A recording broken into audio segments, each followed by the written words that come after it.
Welcome to Mr. Brownie's Nightmares channel. If you are a fan of true horror stories and mysteries, you are in the perfect place. In this video, we will take you to a dark world full of terrifying stories that happened in real life to people who lived unforgettable moments of fear and horror. Get ready to hear about mysterious creatures, supernatural events, and stories that will make you shudder. If you are ready for this scary experience, be sure to subscribe and activate the bell to receive all our new terrifying tales in Mr. Brownie's Nightmares. And we leave you with the story. There is something wrong with my town. For the past 6 months, I've been spiraling deeper into a realization that horrifies me. I've uncovered evidence that my entire life has been a lie. But the biggest concern is that something far more sinister is happening, and I'm at a complete loss for what to do next. About 6 months ago, I was visiting my friend's house, which is located next to mine. Both of us being homeschooled, having each other to talk to is a relief because living in a rural town, there wasn't really anyone else our age to connect with. We ended up spending the afternoon watching TV, flipping through the few channels our remote town could get. Since his parents were away, we could do anything we wanted. Suddenly, my friend suggested that he would go downstairs to the kitchen to grab some snacks. I was relieved, since I really needed to use the bathroom but was too shy to ask. As a quiet, homeschooled kid, I always hesitated to ask for anything, even from those I considered close friends. We both got up from my friend's bed and walked toward the hallway, where we ended up splitting up. He was heading towards the kitchen, and I was going to the bathroom. After finishing up, I stepped out and, on my way back to the bedroom, I noticed something strange. The door at the end of the hallway was half open. I'd visited my friend's house for about 4 years at that point and had never seen that door open before, nor any door, for that matter. My teenage curiosity piqued, and so did I. With adrenaline flooding my veins, I approached the door, knowing I shouldn't be snooping around, but the urge was impossible to resist. As I reached the door, I pushed it open, expecting to see an office or maybe a bedroom. What I found confused me. The room was completely empty. Backing away slowly, I carefully left the door just as I had found it and returned to my friend's room, waiting patiently for his return.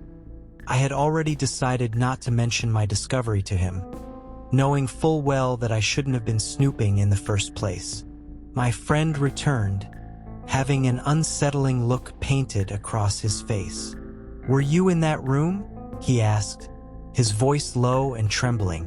"I wasn't," I replied, trying to shake off the sense of dread creeping in. He sat next to me, his movements awkward and jerky, like reality had fractured. There was something unnatural about the way he carried himself, as if he were a puppet. "Were you in that room?" he repeated, flipping through channels, as if searching for something he couldn't name. "Man, I wasn't in the room," I insisted, my heart racing. In an instant his head snapped toward me, eyes wide, pupils dilated. "Were you in that room?" The words came out in a rush, tumbling from his lips like a chant. "Dude, you're freaking me out. What's wrong with you?" I shot back, the unease bubbling over into irritation.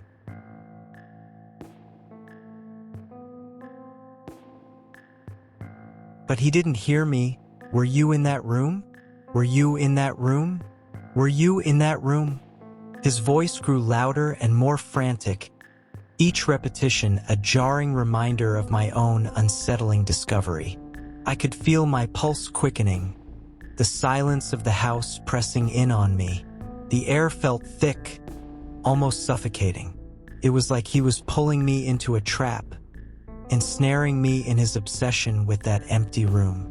I tried to turn away, to focus on anything else, but his gaze locked onto mine, unyielding.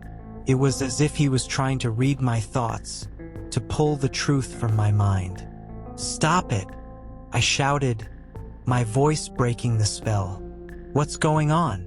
But he just kept staring, his lips moving soundlessly, trapped in a loop that I couldn't escape. "Good night," he suddenly said, turning the TV off and laying down. The hours passed, and eventually my friend fell asleep. I was staying over at his house that night, trying to calm down and go to sleep, by thinking that he was just messing around. But no matter how hard I tried, I couldn't fall asleep. Every time I closed my eyes, I kept thinking about that empty room and what had happened afterwards. There was something about it that pulled me in to investigate like a magnet. What I do next is what gets me into the situation I'm in now. I quietly slipped out of bed, careful not to wake my friend, and left the bedroom.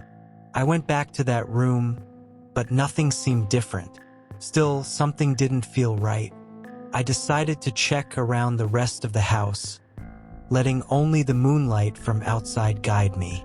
I moved from room to room, opening each door one by one, and discovered that every single room was empty.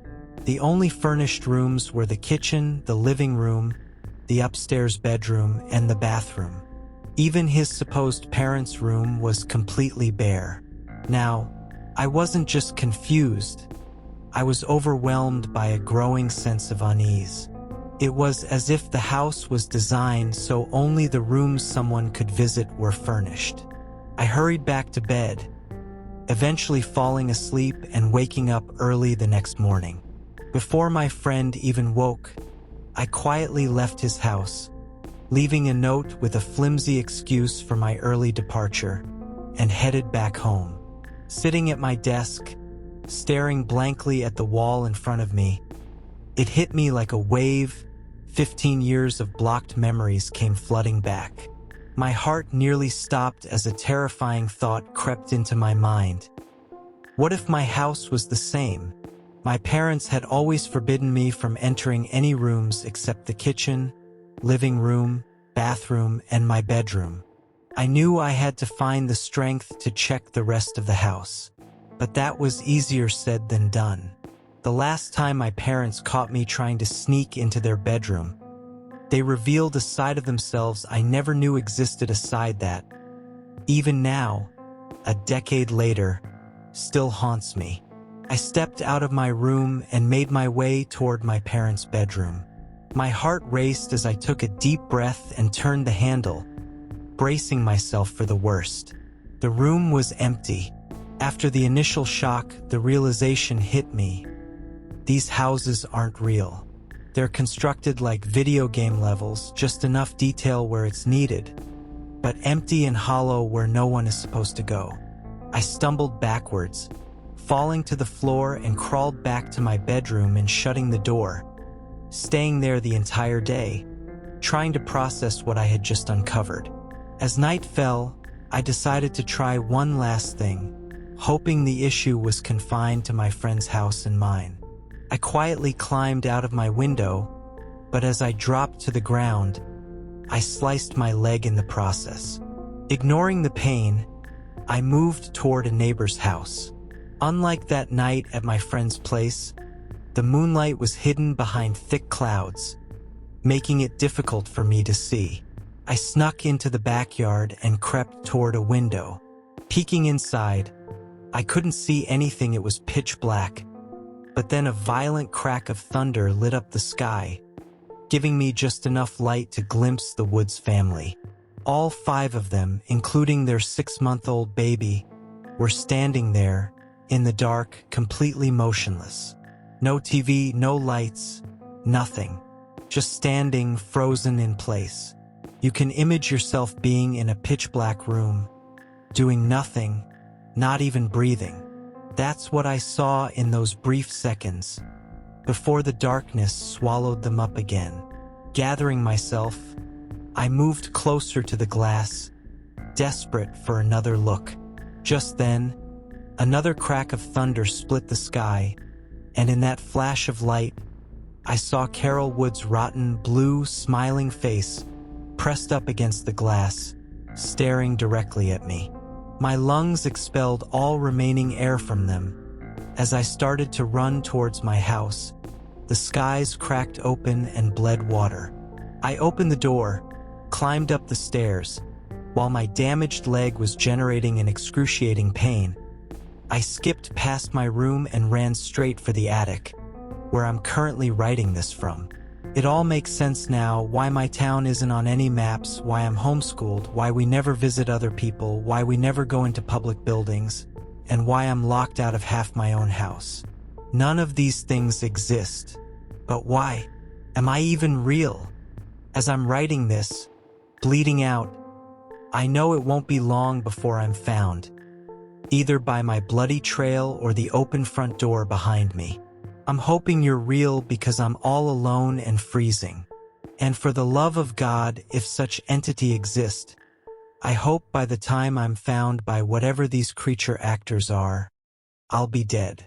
As I look around, the attic is empty. I'm freezing. Thanks for watching today's episode of Mr. Brownie's Nightmares. If these stories scared you and gave you goosebumps, don't forget to hit the like button and share the video with your friends. We'd love to hear which stories you enjoyed the most, or if you have any scary experiences you'd like to share.